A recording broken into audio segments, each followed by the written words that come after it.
As you've heard, my name is Alysia Silberg, and I'm an African entrepreneur turned investor, and I happen to be a UN Global Champion for Women's Empowerment and Entrepreneurship. I'm very, very passionate about entrepreneurship. I've built a number of companies myself. As I say, I'm an entrepreneur's champion, and through the community I've built, I've turned into a venture capitalist. I've worked with some of the biggest companies in the world, which enables me to speak to you, some of the top business leaders in the world and some of the top ministers. Through this role, I've built a global community, as you've heard, in 55 countries, and we have entrepreneurs and investors joining us twice a week, where we interact in a Davos-style environment, and we learn from the best. I've been very protective over this community, so it's a very objective environment, where entrepreneurs get to interact with business leaders such as yourselves, and they learn to share the most important business practices. One of our most thriving communities happens to be in Ghana, where I've learned a fortune from our entrepreneurs in terms of the exciting opportunities that await. I also spend significant amounts of time in Silicon Valley and have become a conduit between these two worlds. It fascinates me to actually see what is happening in Ghana. A number of our entrepreneurs start WhatsApp groups, and I see business being done on a daily basis between China and Ghana, India and Ghana, where real entrepreneurs are building scalable businesses, and this is what brings me to you today. I believe in a third wave revolution, where government, big business, and entrepreneurs all work together. One of my biggest sources of frustration in Silicon Valley is that entrepreneurs often build startups without understanding, without respecting boundaries, the importance of governments, the importance of big business. And what fascinates me the most is how do we bring these parties together to work together for a future that excites all of us, but that embraces the technology innovations taking place. I know we've spoken about entrepreneurship in a different environment here, and there are certain things that make Ghana ripe as far as being a global tech entrepreneurship hub goes, including the fact that you have an extremely well-educated population, your entrepreneurs are ambitious, they speak English. Regionally, you're a brilliant place to be located, and you have a government who wants to collaborate with entrepreneurs and build those businesses. From a Silicon Valley perspective, as I say, there are a number of challenges. The fact that Silicon Valley investors and venture capitalists look at entrepreneurs very, very objectively. It doesn't matter where they are located around the world. They see you as a billion-dollar startup, and can you create a billion-dollar startup? Whilst it may be a brutal way of looking at entrepreneurship, in the process you need to understand that these investors ultimately are viewed as successes or failures based on the companies they choose. So when considering entrepreneurs in Ghana and around Africa and the emerging markets, there are a number of factors that always need to be taken into consideration when building your ecosystem. Some of the questions Silicon Valley investors will continue to ask themselves are, is the government stable? Company and corporation structures and the limitation of liability, are they there?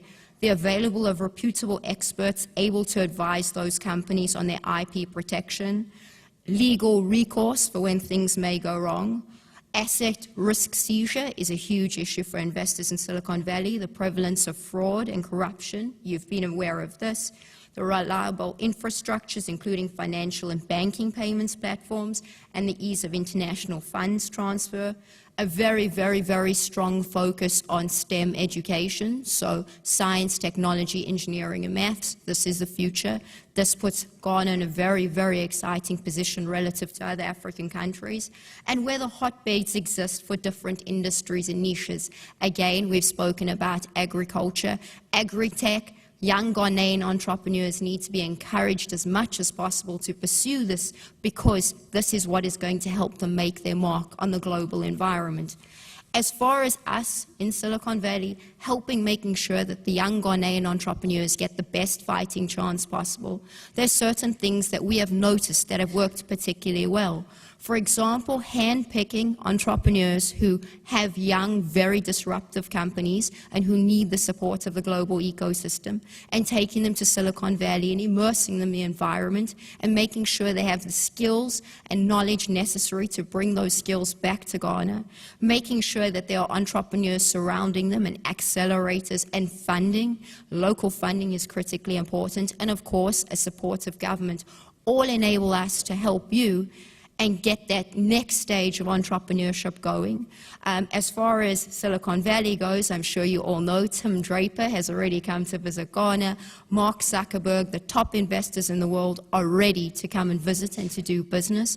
I myself regularly take Silicon Valley investors to Africa, and I'm very proud to say this is a huge accomplishment because this is a journey we've all traveled together.